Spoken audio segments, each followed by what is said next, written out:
Watching the Highlight Zone with Wayne 15 Sports Director Glenn Marini. Local sports coverage you can count on.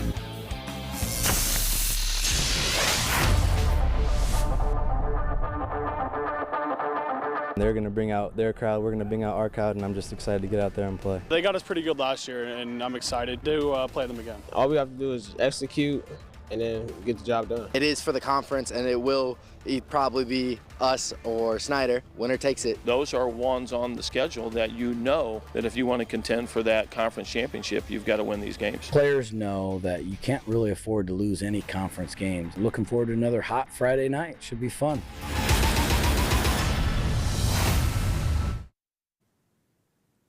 It is week 5, and for conference championship races tonight, all about staying alive. We got a trifecta of absolutely humongous games.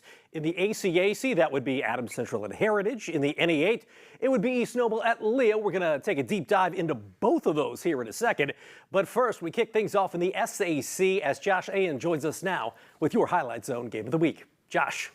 Well, thank you, Glenn. Well, it is a game that could go a long way in determining who rings the victory bell at season's end. Snider did just that last season, and Carroll coming oh so close. Panthers at the Chargers, it is your Highlight Zone Game of the Week. Now, you might remember last year's game, an instant classic. Snider winning that one 27-24, thanks to a couple of pick sixes from Notre Dame recruit Brandon Logan. But how about this for an instant spark for the Chargers? This is Josh Tiller with the interception for Carroll's defense and nearly a pick six. Instead, that sets up Carroll's offense on the ensuing drive. That is Jimmy Sullivan. Start of a big day for that young man, the Iowa commit, as Carroll with an early 7-0 lead. Later in the first, how about Sullivan? You saw him through the air, this time on the air once again, actually, as Jaden Van Pelt. First of 2 touchdowns on the day for him, as Carroll with a commanding 14-0 lead. Certainly all smiles from that Carroll faithful.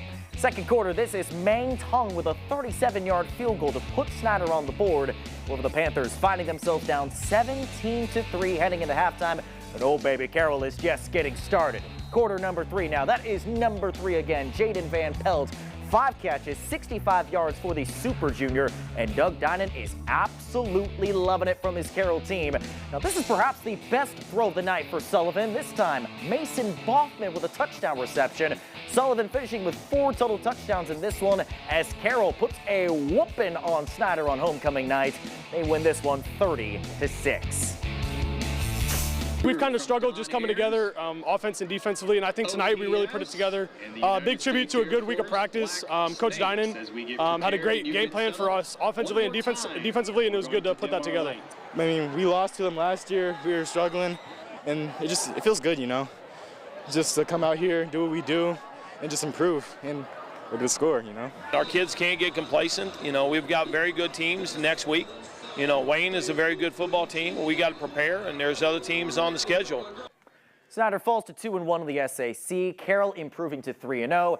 They now sit in the driver's seat for a conference title. Glenn, take it away. All right, in the 9 years of the NE8 Conference, Leo or East Noble has won or shared the conference title 7 of those 9 seasons. Those two going head-to-head at Lions Field first quarter. How about some defense? East Noble's Logan Hatton, the Mad Hatter. We sped it up a little because it was 91 yards on the return, and it's a pick 6. Picture-perfect start for East Noble, up 7-zip. But here comes Leo. Nathan Foster, you know, with Brock shot and Landon Hepner. Maybe he gets overshadowed sometimes, but he has been a workhorse for the Purple Pride. 75-yard touchdown, and this one tied 7-all after 1. Second quarter, Riley Biddle to Mason Treesh.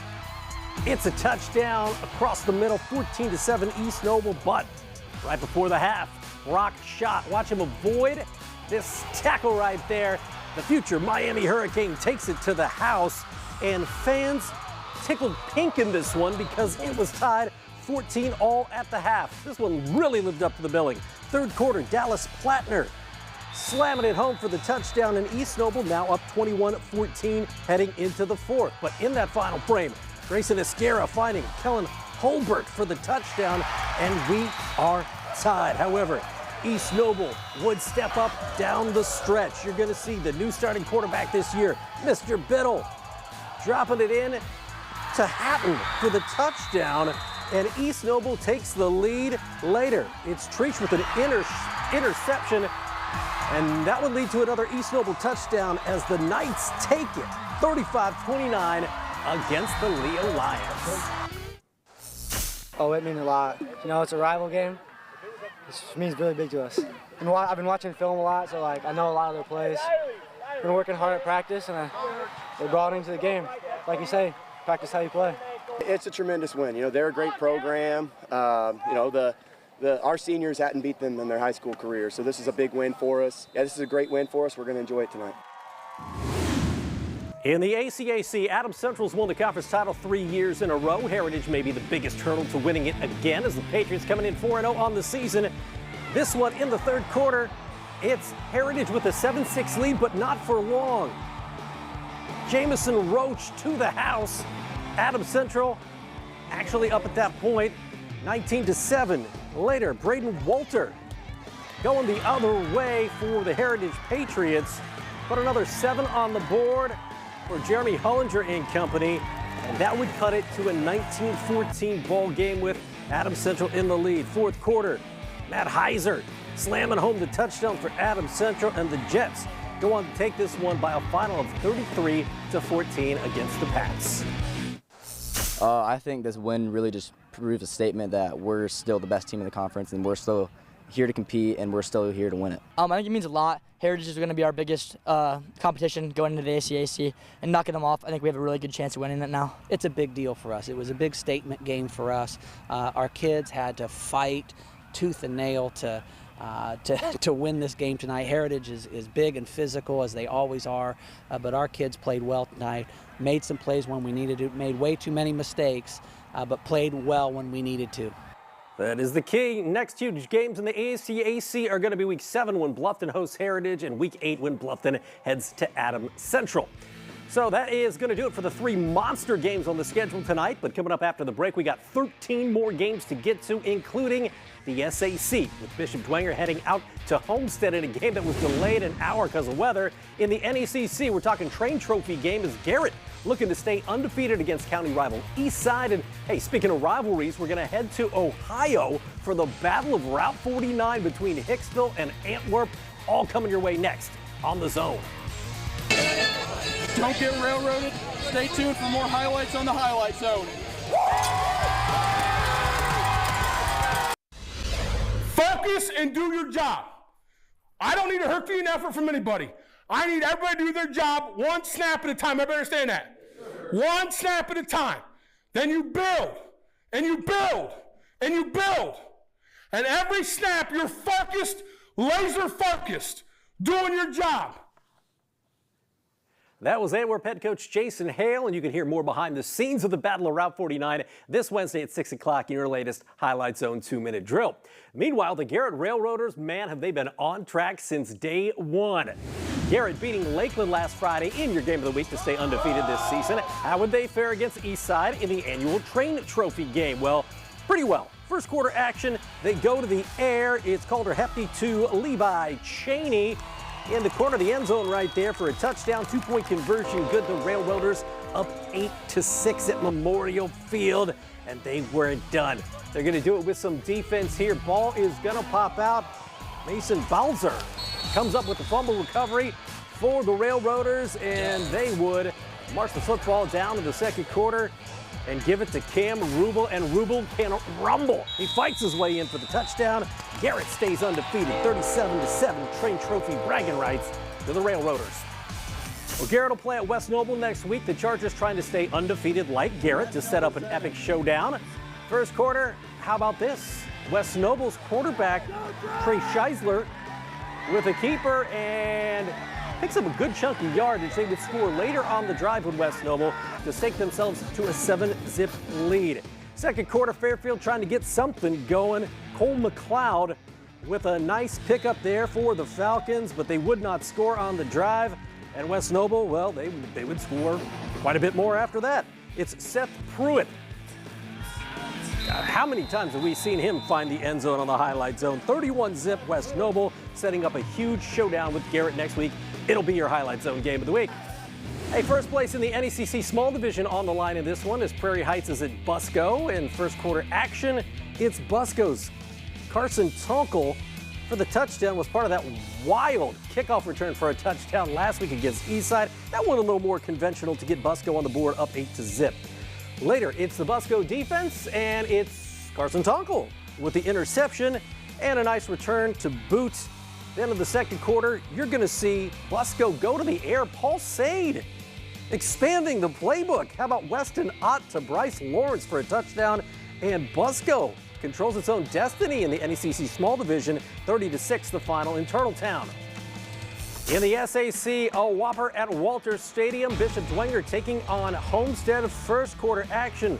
This game started an hour late because of weather and lightning delays. Michael White says, you know what, I'll get it started off right for the Spartans. That was a QB keeper for a touchdown, and Homestead up 7-0. Second quarter, Kane Nancaro with the pick, and number 22 is going to take this one all the way back to the house. We're talking pick 6 for the Homestead Spartans, and it was 14-0 Homestead in the second. Now the Saints would get on the board courtesy of the ground game. You're going to see A.J. Shefferly punch this one home, but it's Homestead winning a good one, 17-14 over the visiting Saints. A D1 talent on both sides of the football at Spooler Stadium is Northside at Northrup in the first quarter. It's Tristan Newsom rolling out, looking and finding Malik Moore.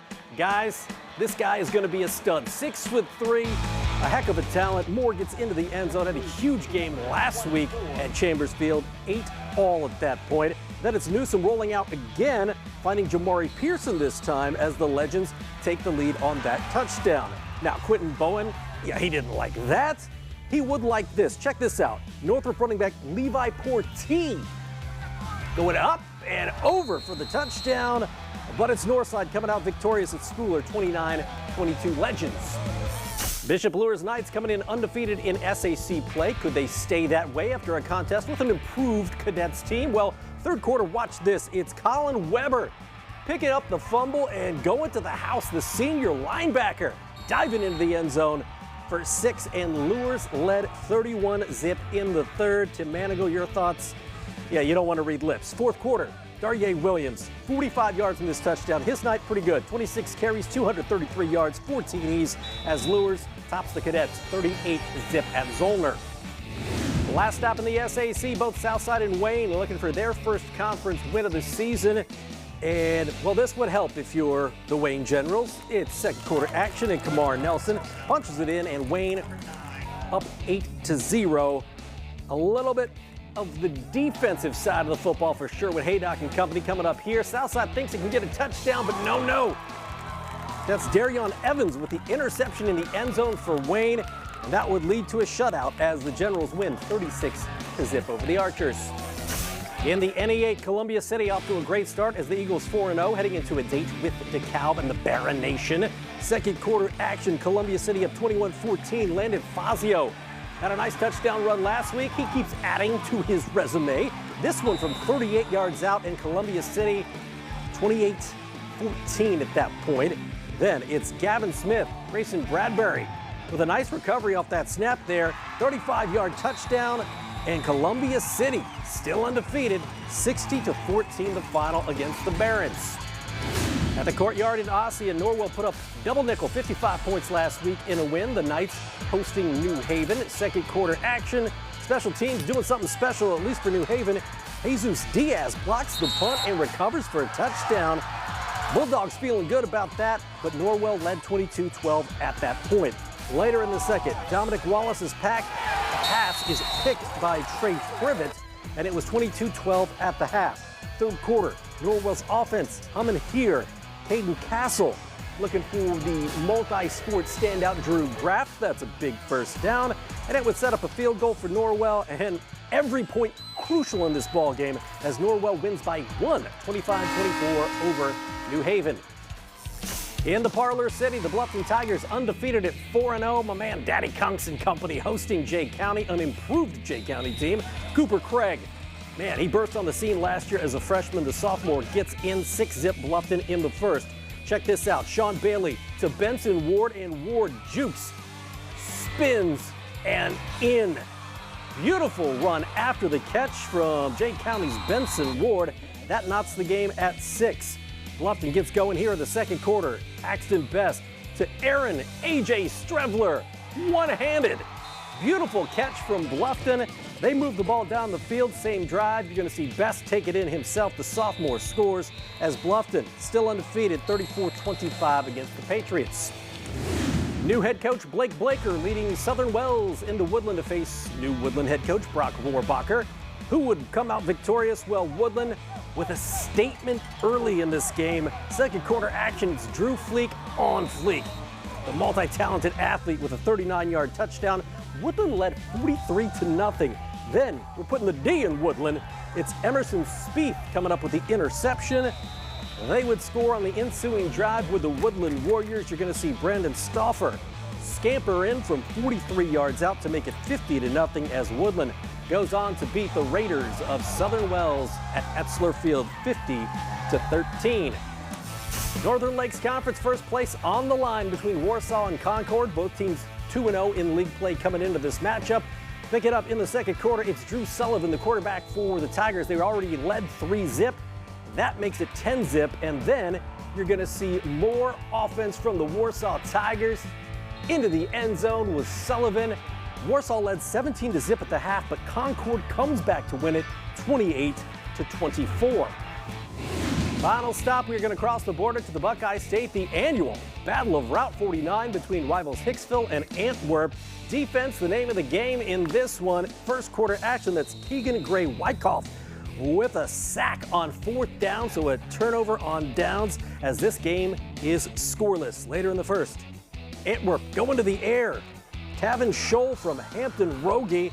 That's a nice pickup, and Archers matriculating the football down the field. Rogie would do it again, this time looking for Dane Scholl. This would go 57 yards for a touchdown, but it's Hicksville with a comeback win. Aces win 15-12 over the rival Archers. Stay tuned, your gem of the night is up next. West is best! Watch the Highlight Zone! The Highlight Zone, brought to you exclusively by Peter Franklin Jewelers. Get in the zone. Leo High School, home of the Purple Pride. The Highlight Zone braved the weather so you can stay inside tonight. Go! Now, last week it wasn't exactly how Busco drew it up, but you can't argue with the result, can you? On the opening kick, the Eagles with a fake reverse, then a diving lateral, then a real nasty stiff arm as Busco with an unconventional kick return for a touchdown to set the tone in their upset at Eastside. It won the Highlight Zone's highest honor last Friday. As for this week, here is your latest Gem of the Night brought to you by Peter Franklin Jewelers. And I saw somebody call this guy the Mad Hatter, Logan Hatton. Saw it online, and I'm going to take credit for it. How about Logan Hatton with the pick six, 91 yards to the house in the first quarter.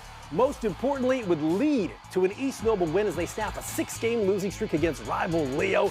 Logan Hatton and East Noble with your Gem of the Night. What a huge win for Alex Stewart in his first season leading that program. Hey, taking a look at next week, a couple of good ones in the SAC. Homestead is at Snider. Northside is at Bishop Luers. Adams Central at South Adams. And your game of the week, undefeated Garrett at undefeated West Noble. Should be a great week 6. We'll see you then. For Josh, I'm Glenn.